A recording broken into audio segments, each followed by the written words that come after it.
वर्षों का पटना यूनिवर्सिटी का इतिहास, जिसमें 5 में 3 बिहार की बेटियों ने परचम फहराया। ये माहौल, ये इन्वायरमेंट, ये परिवर्तन जो आया वो नीतीश कुमार जी की, हमारे मुख्यमंत्री जी की सोच, एक दूर की सोच थी और महिलाओं के लिए एक वातावरण, एक ऐसा उन्होंने अपराध फ्री समाज बनाया। महिला सशक्तिकरण की मुकम्मल पॉलिसी बनी। पहले बेटियों को पढ़ाया, साइकिल योजना, पोशाक योजना। साइकिल योजना ने तो बेटियों के पूरे मनोविज्ञान को ही चेंज कर दिया। लेकिन आदरणीय लालू जी के राज में, आदरणीय श्रीमती राबड़ी देवी जी के राज में सशक्तिकरण तो हुआ। किसका हुआ?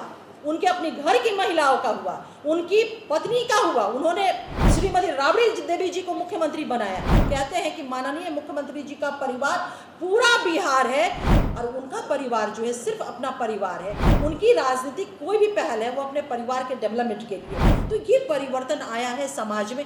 प्रत्येक दिन राष्ट्रीय जनता दल से, विपक्ष से हम लोग प्रत्येक दिन 5 सवाल करेंगे महिलाओं के विषय को लेकर के, विमेन एम्पावरमेंट को लेकर के, उनके शासनकाल में को लेकर के। और तो आज से इसकी शुरुआत हम लोगों ने किया है। देखिए, बिहार के हमारे ओजस्वी माननीय मुख्यमंत्री श्री नीतीश कुमार जी को जब 2005 में बिहार की सत्ता बिहार की आवाम ने दिया था, और जो एक बिहार, एक अंधकार बिहार था, वो एक ऐसा बिहार उन्हें मिला था जो देश के ऊपर बोझ माना जाता था, अपराध के लिए जाना जाता था और बिहार की स्थिति अराजक बनी हुई थी। लेकिन हमारे माननीय मुख्यमंत्री श्री नीतीश कुमार जी ने वैसे अंधकार में बिहार को कोसा नहीं, बल्कि उन्होंने विकास की एक ऐसी रोशनी उन्होंने जलाई, एक ऐसा दिया जलाया, ना सिर्फ बिहार, पूरे बिहार को रोशन किया, बल्कि देश को भी बहुत सारी बिंदुओं पर मार्ग प्रशस्त किया। मॉडल स्टेट के रूप में वो स्थापित हुआ है। माननीय मुख्यमंत्री नीतीश कुमार जी का जो संकल्प था न्याय के साथ सबका विकास, उसे आगे बढ़ाते हुए उन्होंने तमाम बिंदुओं पे तो फोकस किया, लेकिन विमेन एम्पावरमेंट की दिशा में, क्योंकि उनका मानना था कि जो आधी शक्ति हमारी है, आधी आबादी है, जिसे पूर्ण शक्ति कहते हैं, उसे अब तक दबा करके रखा गया था। उन्हें उनका वाजिब हक, वो हक जो देश का संविधान समानता का राइट टू इक्वालिटी, फंडामेंटल के राइट में निहित किए हुआ था। तो माननीय मुख्यमंत्री नीतीश कुमार जी ने महिलाओं को उनका अधिकार को इंश्योर और कंफर्म करने के लिए, जिसे हम सशक्तिकरण कहते हैं, उस विजन को उन्होंने मिशन के तौर पे काम किया। तमाम बिंदुओं पर, चाहे वो बिंदु हमारा राजनीतिक हो, शैक्षणिक हो, सामाजिक हो, इवन कि आर्थिक दृष्टिकोण से भी बिहार की महिलाओं को, बेटियों को स्ट्रेंथन करने के लिए अनेकों कल्याणकारी योजनाएं, कार्यक्रम, प्रोग्राम्स चलते रहे हैं।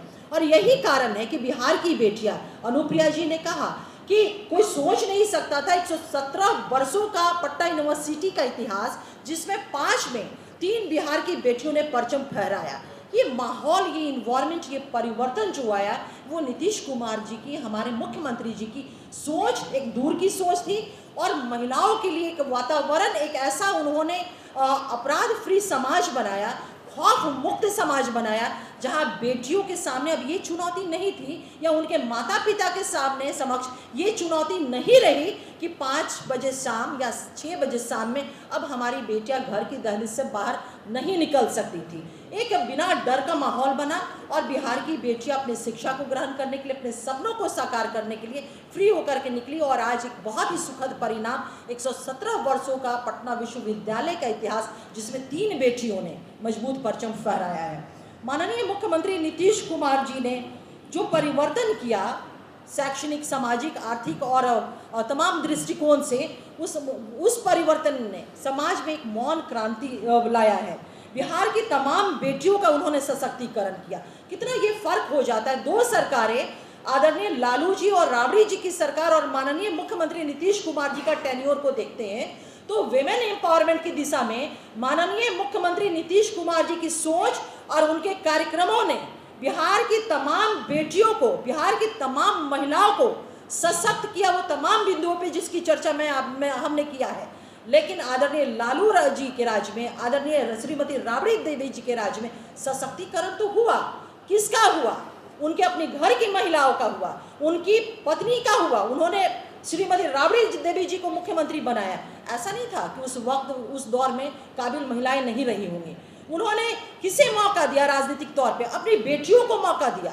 राज्यसभा रहते हुए लोकसभा और जो सिंगापुर में रह रही है उनको लोकसभा का टिकट, अपने बेटों को उन्होंने मौका दिया, डिप्टी चीफ मिनिस्टर, मिनिस्टर, ये सारी चीज़ें। बहुत फर्क होता है। जहां हम कहते हैं कि माननीय मुख्यमंत्री जी का परिवार पूरा बिहार है, तो ये जो परिणाम, ये जो रिजल्ट है ना कि तमाम बेटियों का सशक्तिकरण ये साबित करता है।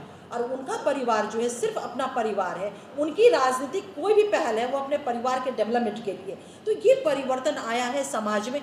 मैट्रिक का इसमें बेटियां टॉपर हुई हैं, कितना अच्छा ये बात लगता है कि जुडिशरी में एक छोटा सा मैं एग्जाम्पल देती हूँ, मेरा खुद के अनुभव है, क्योंकि उनके काल में मैं भी पली बढ़ी हूँ, मेरा छात्र जीवन रहा है। जब मैं पढ़ाई करती थी, मेरा लॉ बैकग्राउंड था, तो घर के लोगों के भी मानस पटल पे किस तरह की बातें थी कि मेरे एक मझले पिताजी थे, मझला बाबा कहते थे, तो अक्सर मुझे चाय बनाने के लिए कहते थे और मैं पढ़ रही होती थी तो मैं डिनाई करती थी।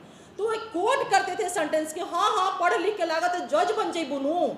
तो जब परिणाम आया 2024 में बिहार जुडिशरी का, जिसमें 20 टॉपर में बिहार की 16 बेटियां जज बनी, बिहार जुडिशरी में टॉपर बनी, तो वो एक सोच समाज का था कि पढ़ लिख करके जज बन जेबू, कलेक्टर बन जेबू।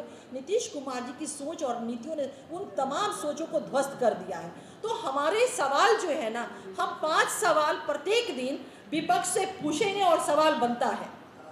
50% रिजर्वेशन राजनीतिक तौर पे एक दौर था जब बिहार की महिलाओं को और बेटियों से घर के मामले में भी उनसे ओपिनियन सलाह नहीं लिए जाते थे, लेकिन जब माननीय मुख्यमंत्री नीतीश कुमार जी ने पंचायत व्यवस्था में, नगर निकाय व्यवस्था में 50% का आरक्षण दिया, तो वही महिलाएं, वही बेटियां जो घर के मशवरों में भी नहीं होती थी, अपने इलाके के विकास के लिए वो बोर्ड की बैठक में, मीटिंग में वो जा करके डेवलपमेंट की बात करने लगी। और जो बेटियां, जो महिलाएं कभी दुखिया मानी जाती थी, वो संवैधानिक पदों पे विराजमान होकर के मुखिया बनने लगी हैं। तो ये फर्क हुआ, महिलाएं अब दुखिया नहीं, महिलाएं अब मुखिया हैं और अनेकों संवैधानिक पदों पर विराजमान होकर के काम कर रही हैं।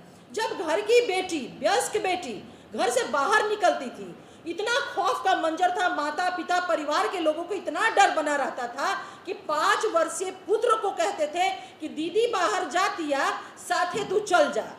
लेकिन आज वही माननीय मुख्यमंत्री नीतीश कुमार जी की सोच का परिणाम देखिए कि वही बेटी हमारी वर्दी पहन करके, अत्याधुनिक हथियार लेकर के 24 घंटे में 24 घंटे हमारी, आपकी, पूरे समाज की रक्षा सुरक्षा कर रही है। जहां एक तरफ बेटी की रक्षा का जिम्मा 5 वर्षीय पुत्र को या 5 वर्षीय भाई को दिया जाता था। ये परिवर्तन समाज में माननीय मुख्यमंत्री नीतीश कुमार जी के नीतियों के कारण आया। मुकम्मल पॉलिसी उन्होंने बनाई, महिला सशक्तिकरण की मुकम्मल पॉलिसी बनी। पहले बेटियों को पढ़ाया, साइकिल योजना, पोशाक योजना। साइकिल योजना ने तो बेटियों के पूरे मनोविज्ञान को ही चेंज कर दिया। निर्णय लेने की क्षमता डेवलप हुई, उनके अंदर नेतृत्व की क्षमता डेवलप हुई। स्कॉलरशिप की राशि दी, अनुप्रिया ने बताया, स्कॉलरशिप की राशि दी। और जब बेटियां हमारी इंटर और ग्रेजुएट हो गई तो उनके लिए नौकरियों में आरक्षण की व्यवस्था की गई। तमाम तरह के आरक्षण की मैंने आपसे चर्चा किया। एक वो भी तबका था हमारा जिसे हम कहते हैं कि बहुत डिप्राइव्ड सेक्शन, अनुसूचित जाति, अनुसूचित जनजाति का तबका। आप समझ सकते हैं कि जब वो तबका ही इतना डिप्राइव है तो उस तबके की, उस वर्ग की महिलाओं की स्थिति कितनी दयनीय रही होगी। माननीय मुख्यमंत्री नीतीश कुमार जी की संवेदनशीलता, उनकी कमिटमेंट, उनकी सोच वहीं तक नहीं सीमित हुई। उस वर्ग की बेटियों के लिए अलग से स्वाभिमान बटालियन बनाया और पूरे समाज के स्वाभिमान को उठाने का उन्होंने काम किया। मुख्यमंत्री महिला उद्यमी योजना के माध्यम से हमारी महिलाएं जो है इकोनॉमिकली स्ट्रेंथन हो रही है।